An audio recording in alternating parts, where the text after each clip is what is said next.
So again, welcome. My name is Marilyn Hartman. I live in Durham. I've lived here since 1987, quite a while, long enough to call Durham my home and long enough to get involved in what's going on in North Carolina and certainly our country, but North Carolina and Durham. So again, welcome to everybody. And thanks for coming to this training where we're going to be talking about how to have effective conversations with voters.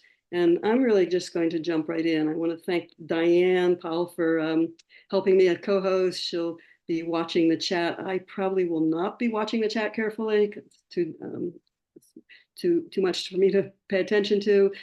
So if you do have questions along the way, please put them in the chat and we will get to as many of them as possible. I'll try to stop a couple times during the conversation to take questions and then have more questions at the end.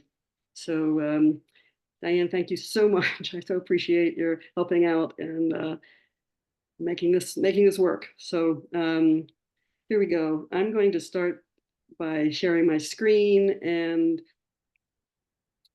let's see if this works.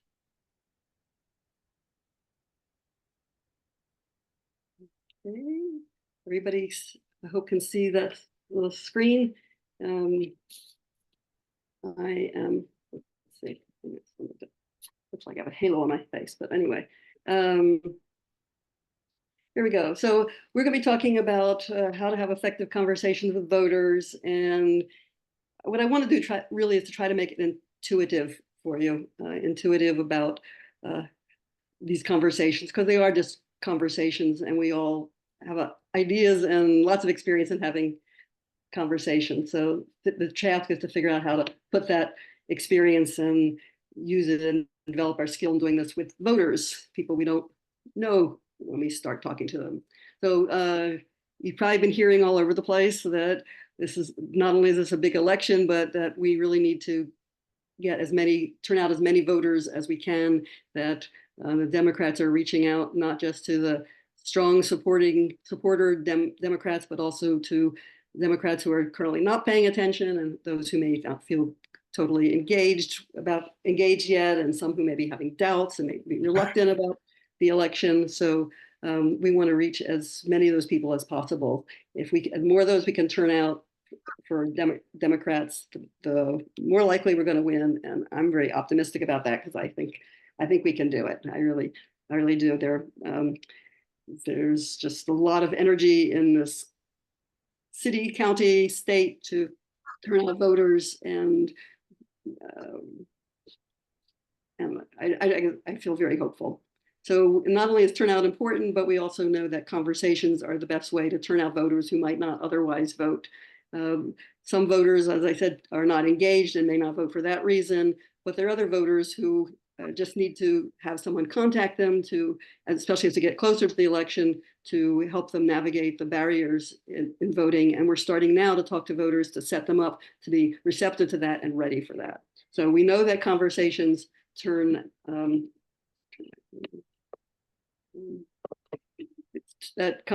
help turn out voters, and well, it's also known that it's more effective if you canvass, go door to door, than if you are talking on the phone with somebody. Both are effective and they really complement each other. There's no get out the vote effort that doesn't use a combination of both.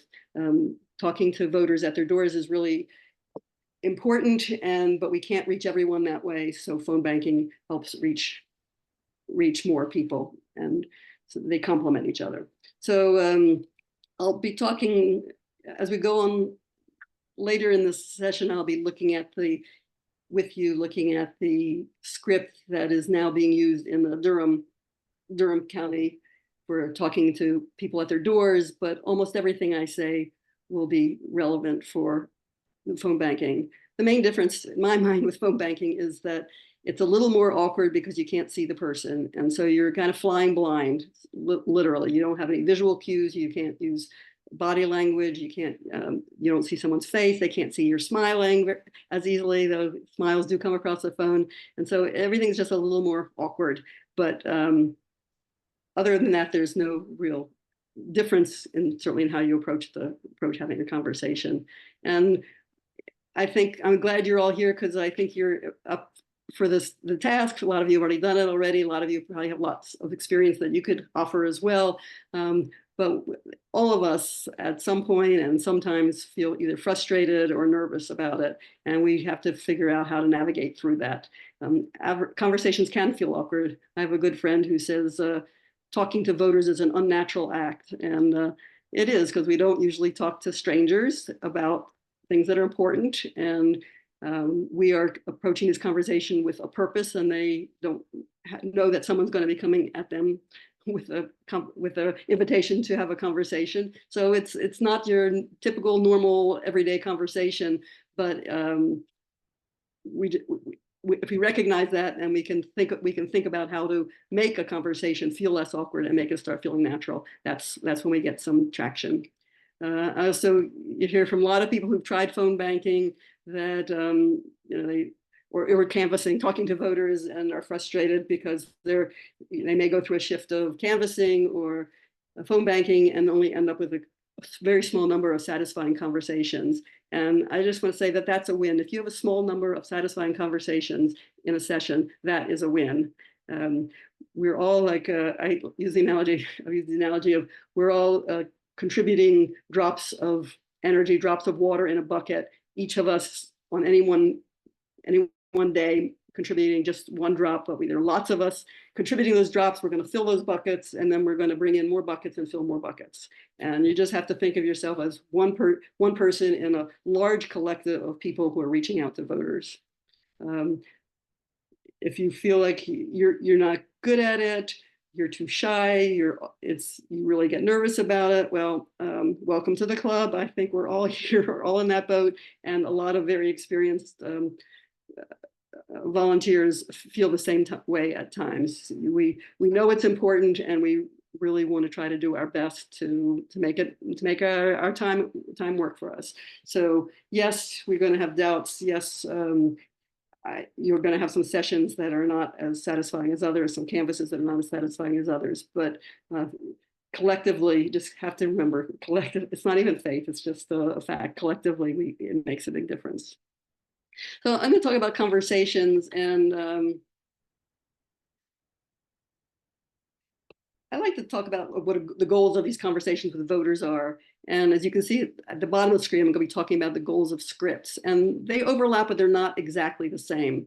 So for me, the first goal when I'm about to talk to a voter is that I want to engage that voter as soon as possible, because I want them to be willing to have an authentic conversation with me about something that matters to them, and of course, something that matters to me as well. So I do my darndest to try to establish some kind of a connection that feels personal as soon as possible within the first 15, 30 seconds, so that they can see me as a human being, and then they see that I see them as a human being. And I'll have some more specific suggestions in a few minutes, but I just want to lay this out. That's one of the goals, and something you need to do quickly. If you go into a long spiel at the beginning about what you're doing and what you believe and what you want them to do or think, that's not going to establish a personal connection soon enough, and you're likely to lose them.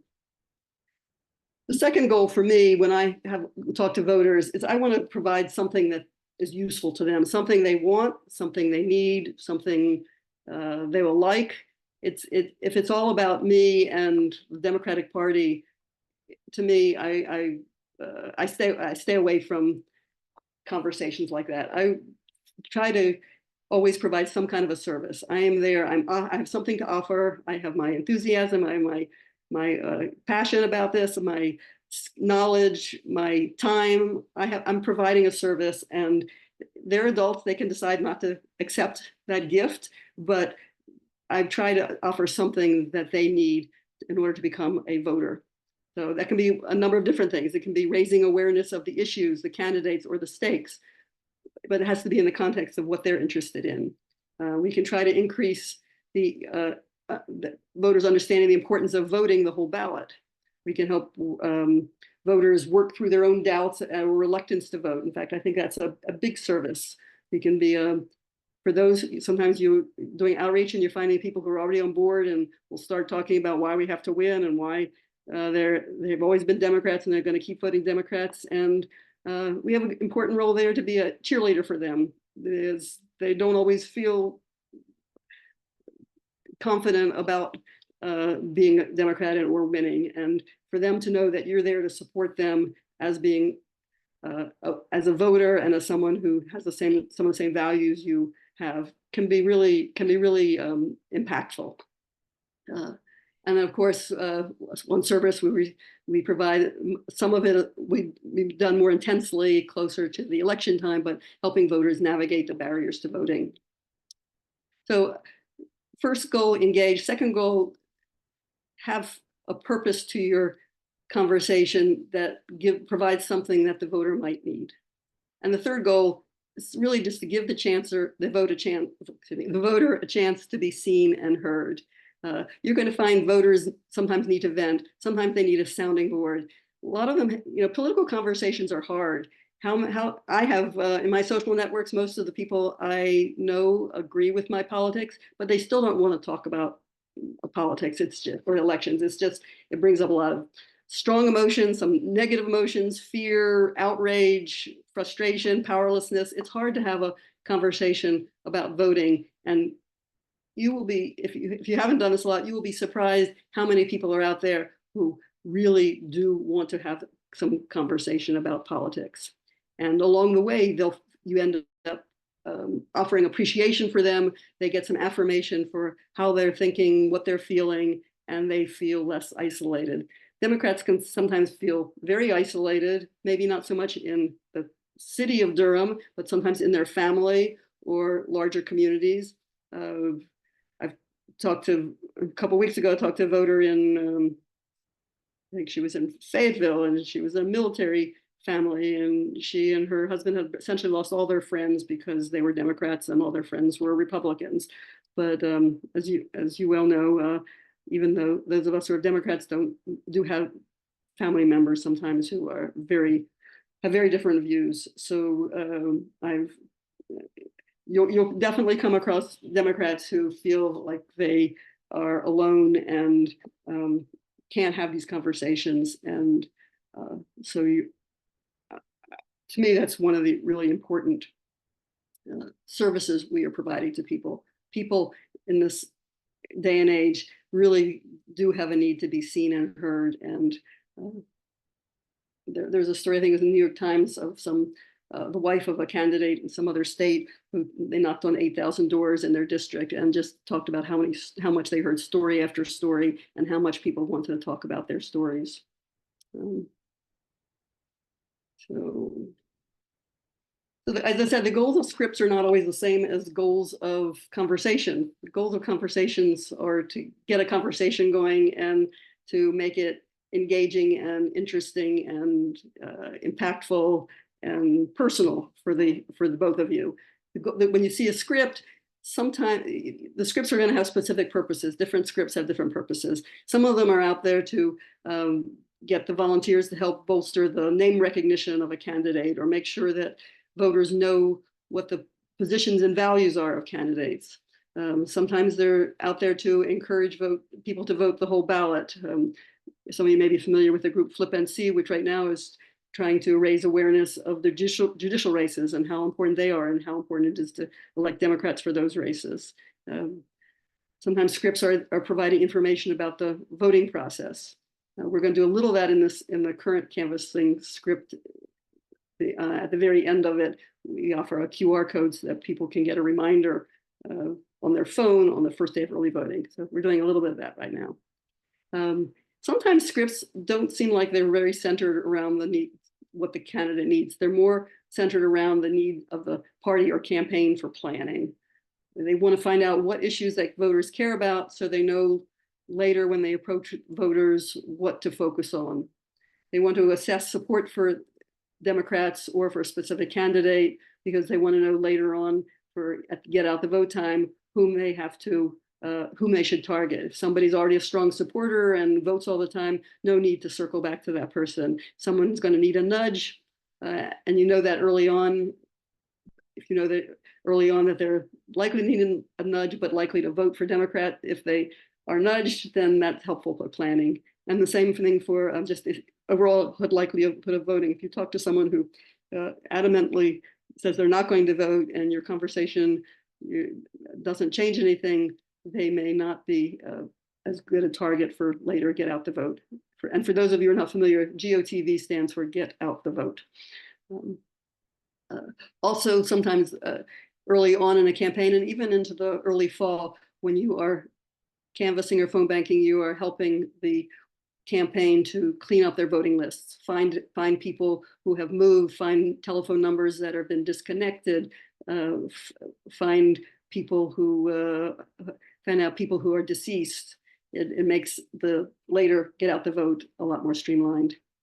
And sometimes at any point in the election cycle, we are inviting people to volunteer who seem enthusiastic and ready to jump in. So as you can see, the scripts are not the same as conversation goals. And your job as a volunteer, as someone doing outreach to the voter, is to try to honor the goals of the script, what the campaign or what the party or the candidate wants. But at the same time, the only way to accomplish this is by honoring the goals of conversations, to have real conversations. And Diane, any questions right now that I need to look at?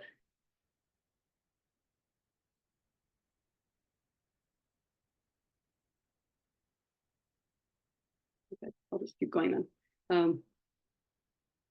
So how to have conversations? When you say the question that way, the answer kind of becomes obvious, because it's really the same way you've been having conversations your whole life. You know how to do this. When you have a conversation with somebody, one person talks, the other person listens, and then there's a response. It's a back and forth. So you want a back and forth, and you also, important in there, the second part of that being listening. You don't want to, you're given a script, but it's not your job to deliver a script. Your job is to have a conversation. And how do you do that? First of all, you just be yourself. You want to be a real person, not just as a spokesperson for the Democratic Party, or a candidate. You don't want to try to tell the other person what how they should think. I wrote down here, judging another person is not helpful here. Be curious about other people's political views and feelings. And I'll give you an example of a mistake I made a couple of weeks ago. I try to be prepared for anything and try to hope to be able to engage somebody, but someone threw me in a really very simple way that kind of surprised me and kind of made me mad at myself at the time. I was in a neighborhood and the person was, the door I knocked at was young, maybe 30 some, maybe that's young, professional, as far as I could tell, single. And he told me he didn't have time to vote. And somehow that I just had such a strong immediate reaction of like, what? How can you not have time to vote? It takes so little time to vote that I made the mistake of going into problem solving mode. I asked, well, do you know how early voting works? Blah, blah, blah. And tried to get the thought of, well, if he just knew how easy it was, he would do it. And it didn't get anywhere. And afterwards, it was totally the wrong thing to do. I should have found out about asked him about ask him questions to find out why his life was so stressful that he couldn't vote, because he did say somewhere in that conversation that he cared. So I feel like that was a missed opportunity, and it was me just not really paying attention and being caught off guard by something I didn't expect. Anyway, it happens. I've gotten over it. I've forgiven myself. Anyway, in a nutshell, remember, whenever you're talking to people, that they're not going to remember exactly what you say. You're not going to remember your words, but they will remember how you made them feel. And since you're coming to talk to them as a Democrat, they will remember how you as a Democrat made them feel. So in that vein, some advice I think you can take pretty seriously. We should all take seriously. Forget about telling voters how to think, how to vote. Don't argue or debate them. you can come up with all kinds of talking points, and boy, are there a lot of websites right now with talking points about how things are go better with the Democrats, and all these data about how wonderful things have progressed in the last 4 years, and how we can expect the Democrats to do wonderful things over the next 4 years. But those talking points are not going to persuade anyone. People make their decisions not based on facts, but on what they feel and what they value. And we need to talk about their feelings and values if we're going to get anybody to make any shift at all in how they're, and whether they're voting and who they're voting for. So changing someone's mind or getting them to commit to voting or supporting Democrats may be the goal, maybe our goal, and maybe the right goal, but someone has to want to change.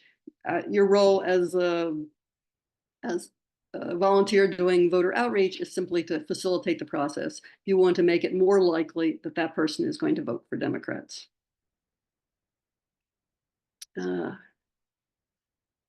Okay, so I'm gonna stop there for questions. What I'm gonna do after next is show you the current script that's being used for door knocking in Durham and talk about how to make that into a conversation.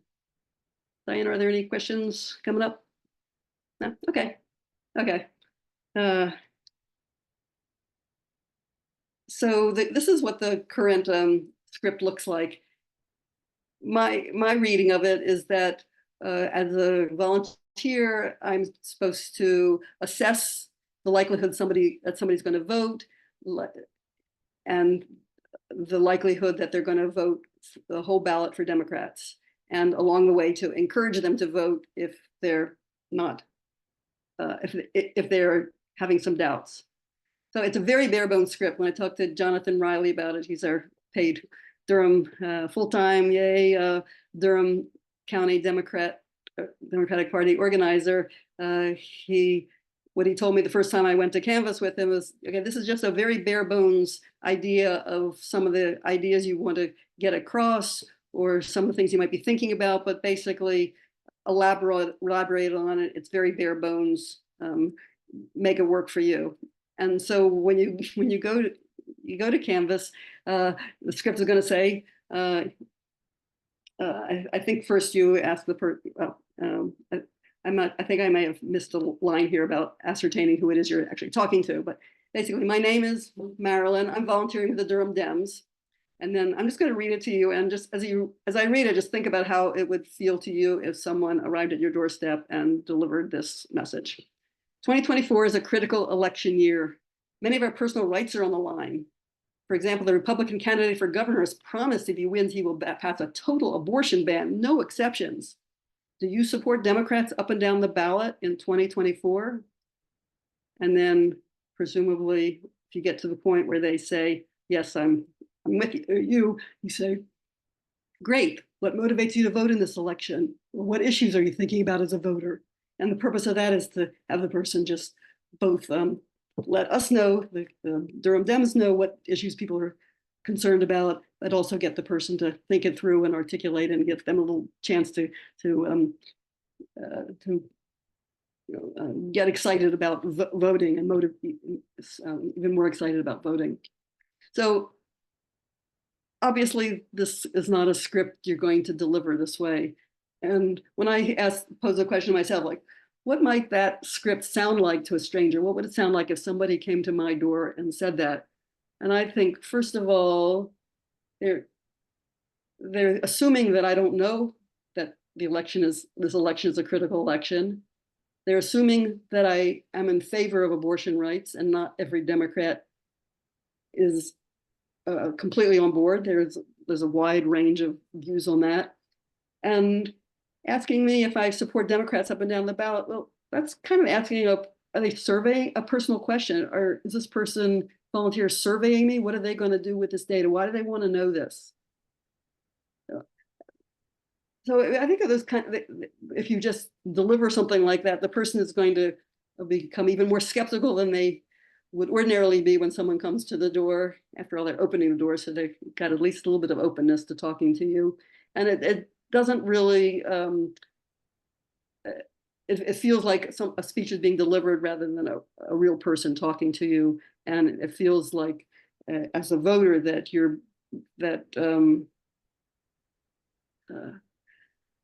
I don't know, you're being surveyed, that there's nothing in this conversation for you. So what you want to do is, so does it win over or invite the voters to talk to you? I don't think so. You're ending up asking a couple survey questions, and why would the person be interested in answering those questions? They might be, but other people might not. I found that even people who, after a few minutes, reveal that they are Democrats and they are going to vote Democrat on the ballot in the fall, at the beginning of the conversation, they're not really willing to tell you that. They're just like, they're going to just check you out and see if you're worth talking to, if you're worth telling how they feel about something that, as I said, is pretty important to people. So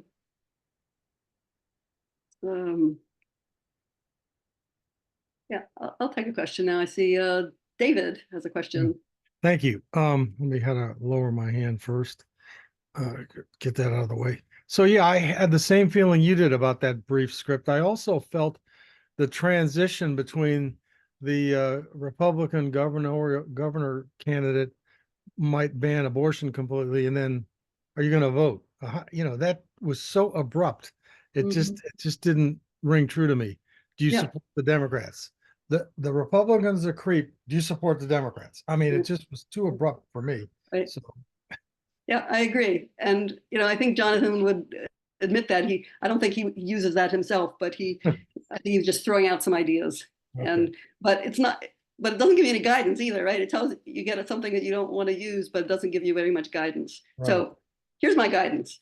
Let's see what you think, and we'll have some more discussion after that. So I just kind of skipped this last point here. I consider the questions in the script, the questions that you're trying to ask the voter, as places you want to reach in the conversation, but you need to do some work up front before you can get there. So how to connect? You have to start by connecting. I've already said that. I think it's intuitively true as well. But I also I say in 30 seconds or less. I think really in the first couple, people make pretty snap judgments about other people. If you just meet somebody, within a few seconds, you have an impression of that person. So you want to give an impression as quickly as you can. So whether you're on the phone or at someone's door, smile. If you ever done a phone bank, they also often tell you smile while you dial. Somehow it comes over those phone lines or through the wireless ether that you're friendly and open to actually talking to somebody if you are feeling friendly when you start talking to somebody. I'd say be very straightforward from the very beginning about the reason for the outreach. Give voters a reason to engage. You don't want to just ask them how they think about things, unless before you tell them why ask them that. Why are you asking them that? And I'll have some more examples in a minute. So this is just sort of how I think about conversations, because it is going to depend on it's going to be different depending on the script. You want to give the voter a chance to be heard as soon as possible. Just use one quick sentence as introduction, maybe a couple sentences if they're short and easy to process, and then put it back in their court to talk. You want to hear from them as soon as possible. People don't want to be talked at. People like to talk and be heard. Also, when you dive in, don't ask for permission. Every once in a while you see a script where you say, do you have a few minutes of your time? Well, that's not a good way to begin. Just dive in.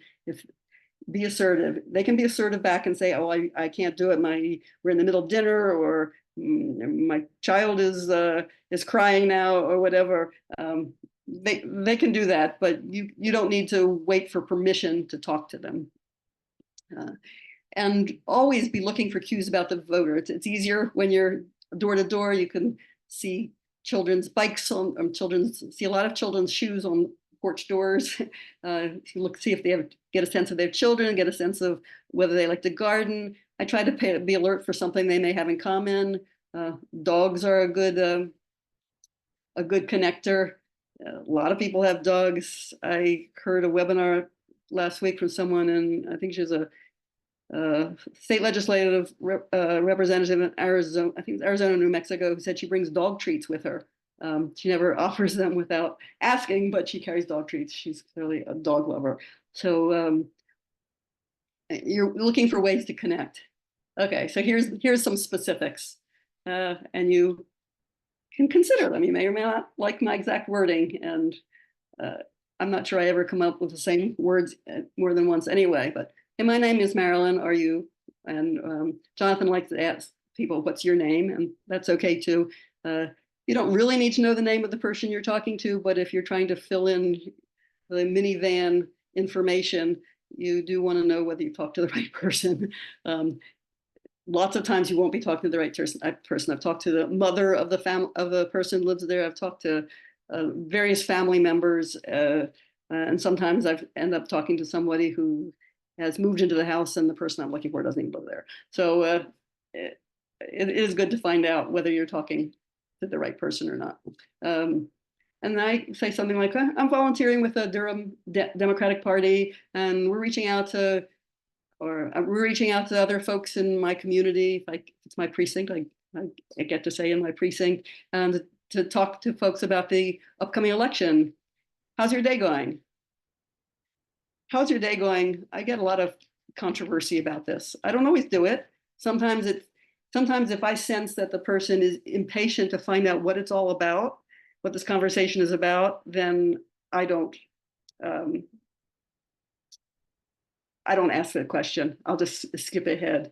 But if there's any sense that, well, the person may be open to really connecting in some way, or might be waiting to see who you are, or so unless they're really impatient, I like to ask how your day's going. And then you actually have an opportunity for some back and forth. There's the whatever they say. If they say my day's fine, sometimes people will just be really brief. It's kind of a custom. How are you doing? Great. Fine, whatever. Okay. So just acknowledge that you heard it. Glad to hear that. If they're doing well, I'm sorry, but keep it pretty brief.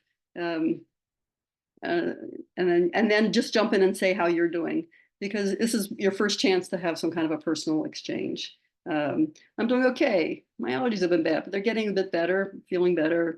It's nice to be outside, or it's really hot outside, but I'm still glad to be out here talking to folks, meeting people in my community. When I'm phone banking, I try to say something that gives people, like, plants an image of who I am or where I am, or just to have them have an image of me, even though it's just not very much. So I wrote a few examples here. I'm doing fine. Had an early dinner tonight so I could have time to sit here at the computer, make some calls. Been really looking forward to talking to other voters in the community. Or it's been a busy day, but I got a lot done, and glad to now have a chance to reach out to voters. I've even said things like, I think I did this last year, I think during tax season. I said, oh, today was a pretty good day. I was working on my taxes this morning and looks like I'll get a refund. So that makes it a good day. And if you say that, you get a reaction from people. So something you can connect to people about, that gives you a little sense of who they are, of who you are. And then I jump right into saying, going back to what the purpose of the outreach is. You don't really want to spend a lot of time on the chit chat, though. So every once in a while you'll find somebody who really does want to chit chat with you. Had a conversation on someone's front porch a couple of weeks ago where they wanted to introduce me to this man wanted me to introduce to his sister who was sitting right there, and so we talked a little bit about her and where she lived in Durham. Anyway, but move on pretty quickly to the purpose of the outreach. So here's one possibility that fits this script. Like, we're out talking to voters today about the election coming up. It's such an important one. It feels like so much is at stake. How are you feeling about the election? How are you feeling about it? And then from then on, it becomes impossible to script it. You can't really say what to say next. It all depends on what they said, right? If you're not sure if they're engaged in as a voter, your task is to just try to learn more. The opposite of what I did in the story about my experience a couple of weeks ago where I did not try to learn more. I just tried to tell him how to make voting, how voting could be really easy. So ask, have you been paying attention to election news? You want to try to get to the question of, are you planning to vote in the fall? How are you feeling about voting for Democrats? But you may take a while for you to get there. But starting with, like, have you been paying attention to election news, or what have you been hearing are good places to start?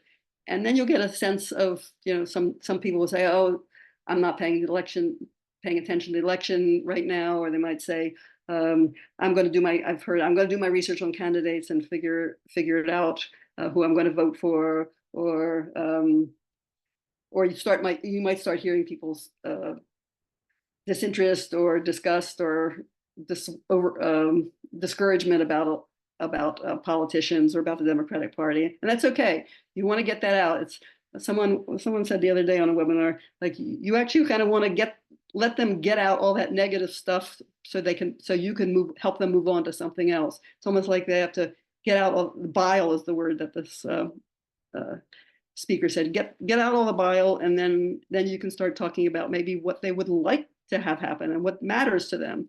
But sometimes you just have to get past all the venting about politicians are all corrupt. There's no difference between political parties, or that things are really hard now and Democrats haven't done anything for me. Whatever they come up with, you have to prepare yourself not to write the voter off and not to end the conversation before you explore their attitudes. And you may find they're more complex. That's the other thing someone said in a webinar I went to last week that I thought was really interesting, that we tend to think that people who are, that other people are not complex, that we're complex. We have all these mixed feelings and pulls and tugs in different directions. But if someone says that they may not vote, or they're not going to vote, it's like cut and dried for them. And we kind of assume that there's no complexity there to explore, but there is complexity to explore. As soon as you say it, it's obvious. Like, there's no reason to assume other people are not complex. And no matter what they say as their starting point in expressing their attitudes, there's probably a lot more to it. Just keep the conversation going. Of course, if the person plans to vote Republican and they're a Trumper and an always Trumper and they have no doubts, then there's no point in going on. We're not trying to persuade those people. Those are not the people we're aiming at, and you can just end the conversation. It's not going to happen in the voter outreach that we're doing, because we're targeting Democratic doors. But if somebody moves, or somebody has a family member that's not on our list, it could happen. I did talk to one Republican, but she was very friendly and just indicated she wasn't interested in talking, and we ended it. But it's not going to happen very much. On the phone, it doesn't happen very much either, except for the same reasons, that somebody's moved, or you get to talk to a family member who's not the person you're trying to reach. So like I said, you can't really script the whole conversation. You're just going to have a real conversation. So general tips: listen. You know how when you have a script, you have some ideas about what you want to say or what you want to get across. Or some of you may be in the habit, like I sometimes am, I have to confess, when I'm talking to somebody, I'm waiting for my turn to talk, because I know what I want to say. It's not a good skill to have when you're not skill to use when you're talking to voters. You want to be listening to them and responding to what they say, rather than waiting for an opportunity to get in your talking points. I'll take questions in a minute or two. I see you, David. It's good to ask open-ended questions, not questions that you can answer with a yes or no. What else are you thinking or feeling about the election? Or tell me more. I'm interested in why you feel that way. And over, try to find ways to affirm what the person is saying. I hear you. That's pretty neutral. It doesn't mean you agree with them. It doesn't mean you've heard the whole story, but it gives people encouragement. It shows that you are listening, right? So it gives people encouragement. If people talk about not voting because their life is really stressful or really busy, they don't have the bandwidth to do it, then reflect back that you hear that. Yeah, it sounds like your life's really stressful. It sounds like you got a lot going on. Or, people tell them about they're busy because they're being a caregiver for family members, or they've got 2 jobs, or they've got to talk to someone about a 5-year-old answered. Did they answer? I think they answered the phone and they had a 5-year-old baby. And I get it. Okay, you're not gonna. This is trying to recruit volunteers. I get it. You're not going to volunteer right now.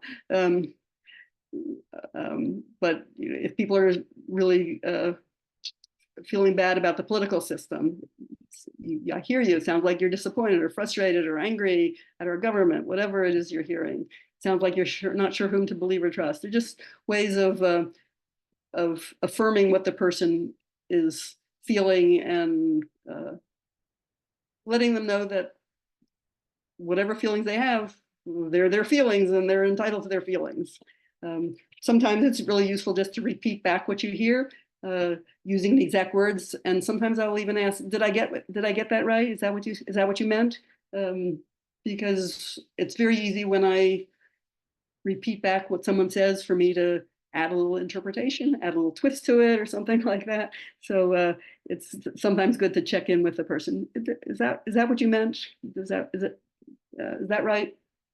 And then the lovely part is you will find opportunities to connect with them where you agree on something. And when that happens, tell them so. It's just a great way to connect with them, and it'll encourage them to connect with you, keep connecting with you. So, if someone's worried about talking about the need for higher wages or the need for preserving Social Security and Medicare, or fair taxes, or for handling the dealing with the climate emergency, whatever it is, but if they're saying things that you agree with, let them know that it's useful.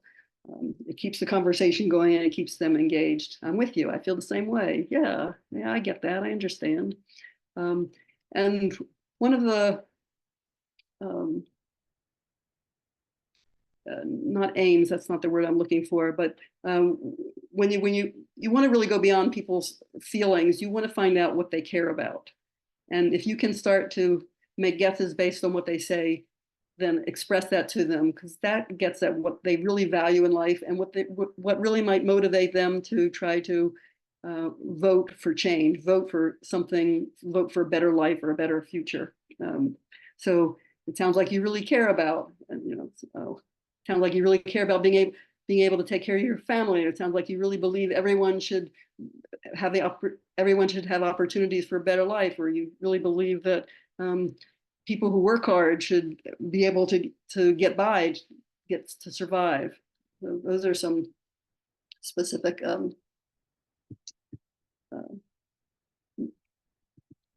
some ways that trying to get out what's underneath their feeling. Someone says I'm having a hard time making ends meet.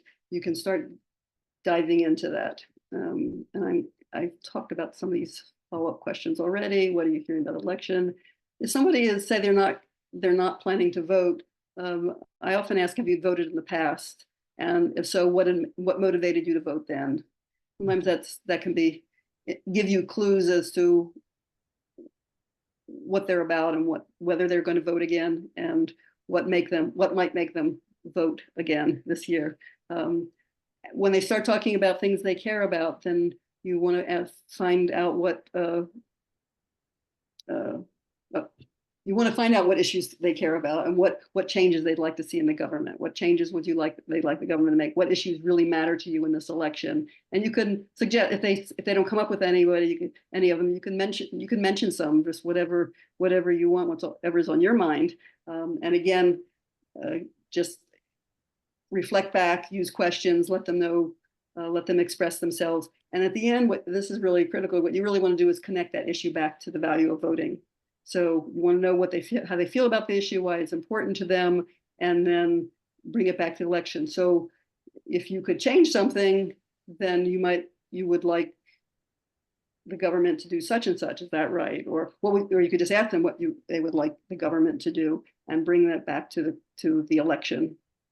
I'm going to give a couple more quick examples here, and then I will take any questions there are. So I just wrote out a few examples. I'm going to send you these notes later so you can read them more at your leisure. people are often going to say something relevant to the economy, or, you know, my bottom line, or what I really care about is being able to get by or get ahead. And then you just have to break it down. What would make it easier to get ahead? What would make you feel better about the economy? And then you can start talking about specific things, which should be good segues into talking about Democrats in a minute, because almost all the things that people care about are things that Democrats have been trying. The Democratic Party has been trying to make some progress on and has had some success, but yeah.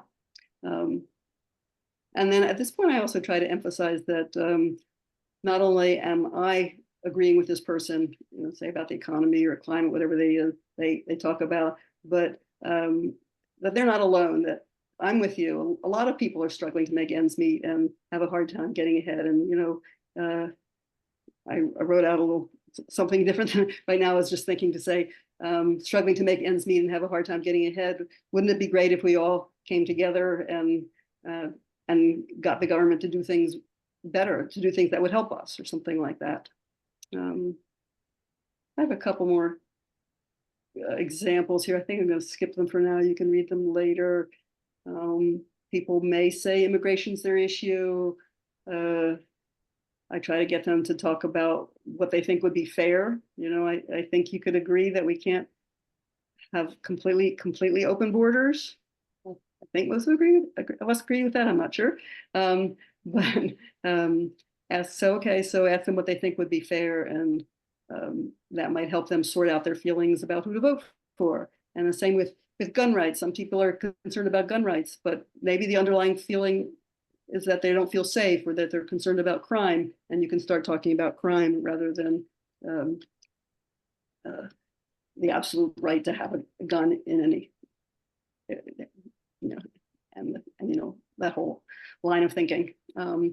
And I did also include, you know, we're going to have people who say they don't like Biden, and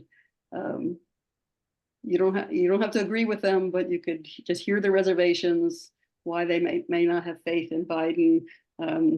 If Gaza is the issue, maybe you can talk to them, just ask them what they think the alternatives to Biden are with respect to Israel. And I put in red letters here because I don't expect to change anybody's mind who is unhappy with the president about Gaza. I'm unhappy with the president about Gaza, but I think, and I'm hoping, that if someone starts talking about being conflicted and like I don't like what he does about Biden, but Biden does about Gaza, but I really don't want Trump.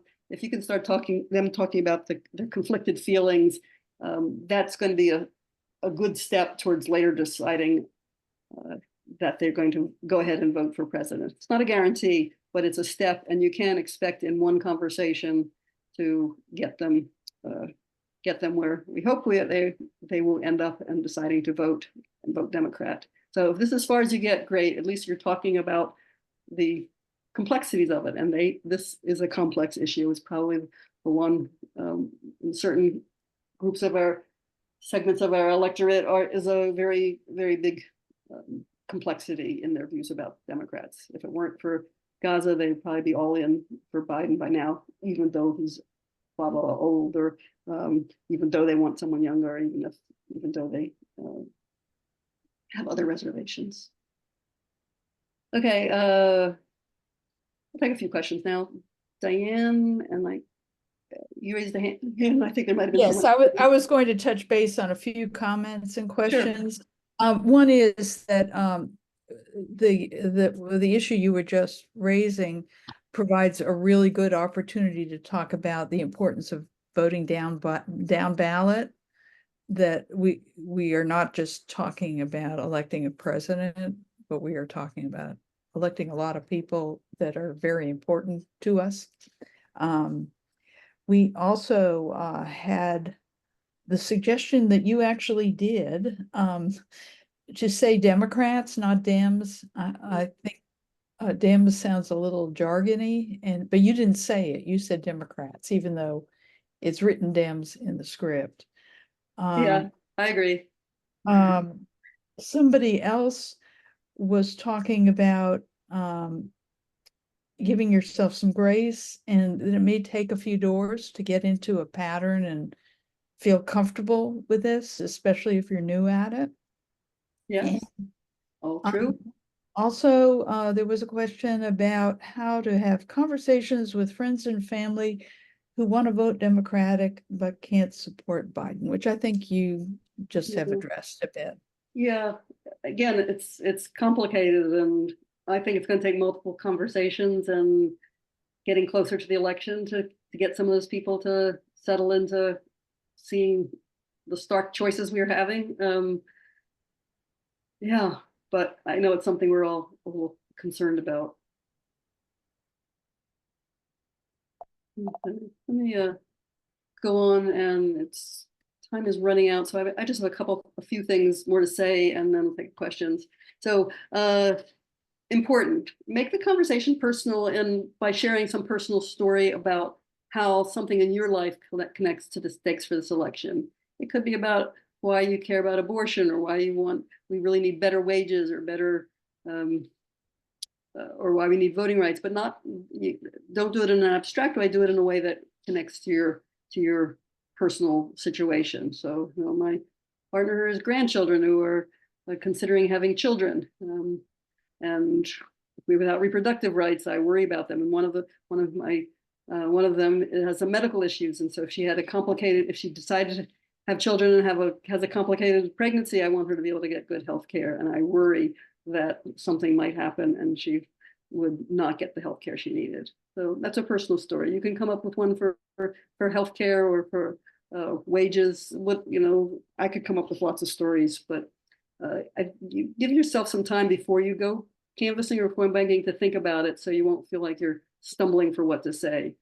Figure out, really be clear for yourself what are some of the issues, and probably should have more than one story ready, because not everybody will want to hear an abortion story. That kind of depends on who you're talking to. But yeah, have some stories, and I think some of the next points I've already said, but I put them here because they really are points that you want to consider at the point where you've already had some kind of a personal story connection. So I've already said this: connect the issue the person cares about to the value of voting for Democrats. A lot of people who feel the same way you do voted. You think that would make a difference.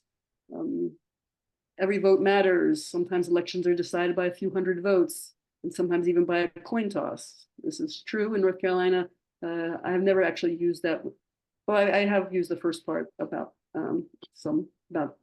elections being close. I don't think I've ever told a voter that even last year we had some elections in North Carolina that were decided by a coin toss.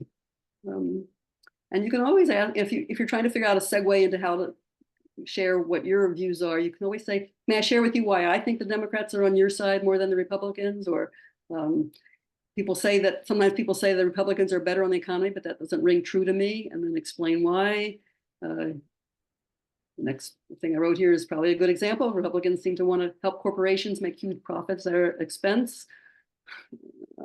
You can think of your own talking points. They don't want affordable health care. That could be a long list of things that Republicans don't want that we want. So this is just sort of about closing the conversation down. We've been talking for a while now about the election, about Democrats. How likely are you to vote for Democrats this fall? And I think you just want to pull the conversation together and make sure you have a good sense, and the person himself has a good sense of what he or she is thinking at this point. And be a cheerleader if they are supporting it. That's great. So glad to hear that. That makes me feel better. And then the next point halfway down the screen is that you do want to say something about the whole ballot. And if not strong support, say, I hear you. Thanks for sharing that. I hope you'll get to know the Democrats running for office. I hope you'll support them. But, voting is personal. Your vote is secret. I respect that. Again, you want to make them feel good. You want to make them know that you have respect. That's the best way for them to be open to changing their own minds. Okay, you do want to emphasize the whole ballot. I don't think I need to say more about that to this group. As I said, I'll share the notes so you could read through this more. And then at the end of the script, there's a few things on the Durham Democratic Party I'll say it, script about that QR code I mentioned and some questions at the end to see if someone wants to get on our mailing list, to ask them about volunteering if they're really enthusiastic, and then thank the voter for the conversation at the end. Really important. Just one more chance to make them feel good about Democrats reaching out to them. And excuse all my abbreviations of Dems. Mhm. How to prepare ahead of time. I think I've already said this. Just be prepared to explain why you want to talk to voters. Be prepared with a story. And final words of advice. I think someone in the chat that Diane just read the comment is consistent with this. Consider every conversation a practice. Don't expect perfection. You'll learn. It'll become easier. You'll fumble with your words sometimes. Sometimes you'll say something that unwittingly shuts the voter down. You don't know what's going to happen until it happens. You'll miss some opportunities to say the right thing. I confess that's been me. But even when your conversation is less than satisfying, your presence and caring is going to shine through, and you will have impact. Whenever you talk to a voter, make them feel good, or try to make them feel good, you're planting seeds and boosting the Democratic Party. I truly believe that. I think we need a lot more connection and talking to voters. I sometimes tell voters who disagree with me, well, I'm really glad to be talking to you because I think it's so important that we all get a chance to hear each other, and even if we disagree, to be able to talk with each other. So I think that's something that makes people feel good. Okay, we have a few more minutes for questions, and of course, anyone needs to leave now at 7 o'clock, that's fine, but I'm happy to answer. Sit here till questions are done. David, did you have a question? I know you had your hand I up. do. Yeah, I have several actually. I don't know how, I don't want to monopolize the conversation, but I have several. First of all, when you were talking about a possibility of running into a person not sympathetic to the Democratic course, you said you might have a change of address. Somebody may have moved or whatever. So are we going to be getting, call David and Olivia Singleton at this phone number? And I'm going to make that call and say, hi, I'm trying to reach David Singleton. Is this he? Or that's not the way the script begins. We don't know specifically who we're going to be calling. Oh, whether it's phone bank or canvassing, you always know the name of the person you're calling, and you usually know their age, whether they're a Democrat or unaffiliated. They usually are not Republicans. Good. Yeah. Okay, Yeah. that's all. The other thing is, can you direct me to a good place to see a list of how to answer the question? The Democrats haven't done anything for me. I hate what they've done. Is there a good summary of that kind of information somewhere to? I will put that in the follow-up email. There are probably tons of them, but I'll try to find a good one. That'd be good. What else did I have? Yeah, and you mentioned this QR code. We're not going to have a QR code for a phone call, are we? How is that going? Actually, I'll show you. I conveniently forgot to give this back to Jonathan when I last saw him.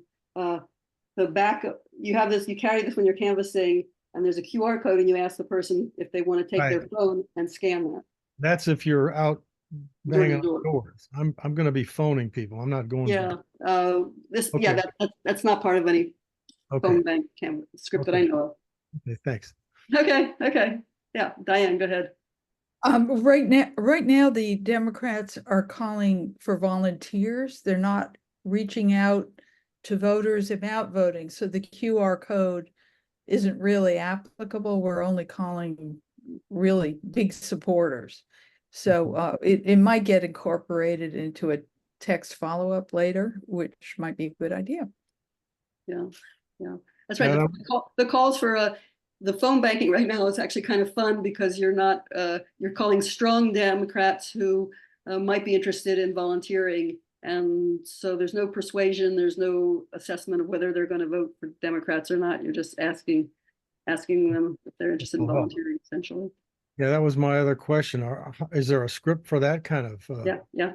Whenever you go on a phone bank, there's a script. And whenever there's a script, I'd suggest taking a few minutes, even at the end of training before you start calling, to go over it and find a way to create some flow for it. I think the ones for recruiting volunteers are really simple and pretty easy to do. Don't you think, Diane?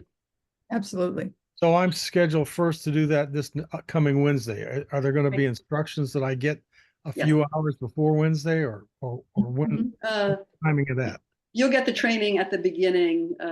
Sometimes they send out a script ahead of time, but not usually. Diane, you want to speak to that? They also will have somebody on the Zoom that will go over the script with you, and Okay. somebody who will stay on the Zoom until the calling is done. Okay, So you will be supported. great, thanks. Yes. Yeah, there's lots of support, and we want to make it a good experience for you. Okay. Anything else in the chat, Diane? There's a flyer that can be left with people, which is also a nice thing in terms of issues and leaving something behind. You always want to be providing something to people. There you go. That's what it is. It's a Democrats deliver for everyday people in English and Spanish. And that probably will change later on. I might have some more information about navigating the voting process. Somebody is asking about canvassing with a partner, which I think is the usual, especially for new people, to be Yes. paired with a more experienced partner. Yes, Jonathan always sends out people in pairs for the reason both to have new people paired with more experienced people, and also just for comfort, to make sure people feel safe doing it. I'm comfortable going out alone in many neighborhoods, but it's really fun to go out with somebody who's new, and I got to do it with there's a high school student who was volunteering last week when I went out, and she was a lot of fun to hang out with and canvas with.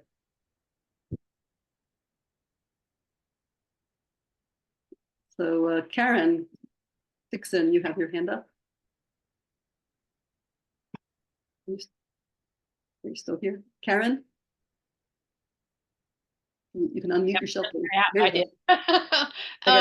Yeah, I just really want to thank you very much for doing this and reinforce the idea of having some story of your own. I really struggled with this. I say, well, what issues are you concerned about? And people say, well, I don't have any issues.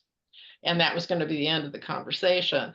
And for me, it was saying, I come from a family of educators, and I'm really concerned about how much we're asking teachers to do, and we're losing the very best teachers. And, my son-in-law quit the profession because he had to buy everything for his classroom and do everything for his classroom. And I'm really concerned. I have a little granddaughter with developmental disabilities, and what's going to happen to her?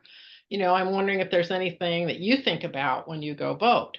And that really, it's really what you were saying, Marilyn, is that opening yourself up in some way to what it is that genuinely concerns you.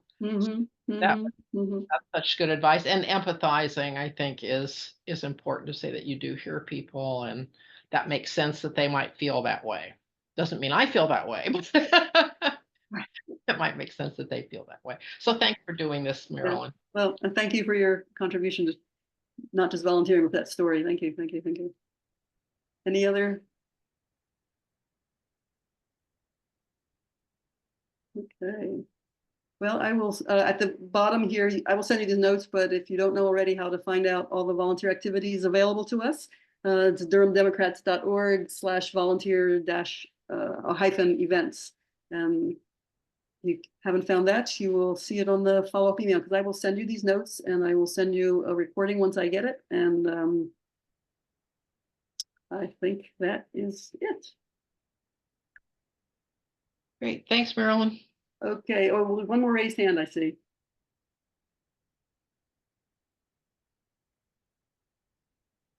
Joanna?